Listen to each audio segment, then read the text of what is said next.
మంచు మోహన్ బాబు గారి రెండవ అబ్బాయి మంచు మనోజ్కు భూమా మౌనికకు లాస్ట్ ఇయర్ మార్చ్లో ఘనంగా పెళ్లి జరిగింది. దివంగత నేత భూమా నాగిరెడ్డి గారి రెండవ కూతురు ఈ మౌనిక. మౌనికకు మనోజ్కు ఇది రెండవ పెళ్లి. మౌనికకు ఒక బాబు కూడా ఉన్నాడు. మనోజ్ చాలా ప్రేమగా చూసుకుంటాడు తన కొడుకుని. అయితే మనోజ్ మౌనికలకు పన్నంటి ఒక ఆడపిల్లకు జన్మనిచ్చారు. మనోజ్ పెళ్లి తర్వాత ఇటు పర్సనల్ లైఫ్ని అటు ప్రొఫెషనల్ లైఫ్ని చాలా హ్యాపీగా లీడ్ చేస్తున్నాడు అని చెప్పొచ్చు.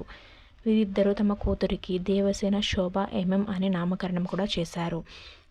ఆ ఫొటోస్ని మనం సోషల్ మీడియాలో చూసేసాం. సెప్టెంబర్ 8న దేవసేన అన్నప్రాసన ఫంక్షన్ని చాలా ఘనంగా చేశారు. ఫ్రెండ్స్ అండ్ ఫ్యామిలీ మరియు అతి కొద్ది మంది బంధువుల సమక్షంలో చాలా ఘనంగా జరిపించారు. మంచు లక్ష్మి తన కూతురుతో కలిసి ఈ అన్నప్రాసన ఫంక్షన్కి హాజరై చాలా సందడి చేసింది. మేనకోడలికి బొట్టు పొడుతున్న మంచు లక్ష్మి అన్నప్రాసనలోని కొన్ని బ్యూటిఫుల్ ఫొటోస్ని అయితే అభిమానులకు షేర్ చేస్తూ మీరు కూడా దేవసేనకి మీ బ్లెస్సింగ్స్ అందించండి అంటూ పోస్ట్ చేసింది. మీరు కూడా ఆ ఫొటోస్ని చూసేయండి. మీకు కూడా ఈ వీడియో నచ్చినట్లయితే please like, share and subscribe to cinema ముచ్చట్లు. Thank you for watching.